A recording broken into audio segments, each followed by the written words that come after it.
Hiningal ka na. Grabe hirap daanan.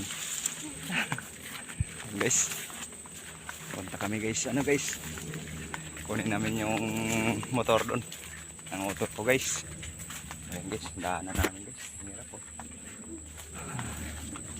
Hindi na daanan guys. Mamaya guys, tutulak namin yun. Sige guys, sira. Layo ng pinuntahan namin. Kasama ko yung anak ko. Reklamo na, hingal na raw siya. Grabe guys, ang damo. Guys, puro talahib guys. Guys, oh. Bundok na bundok guys. Ano? Okay guys.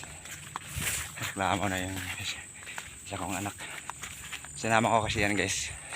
Para may katulong mag-ano, tulak. Kasi pagka paahon, kailangan itulak yun guys. Ayan guys. Ayan guys, mga sagingan guys. Hey guys, update ko na lang kayo guys.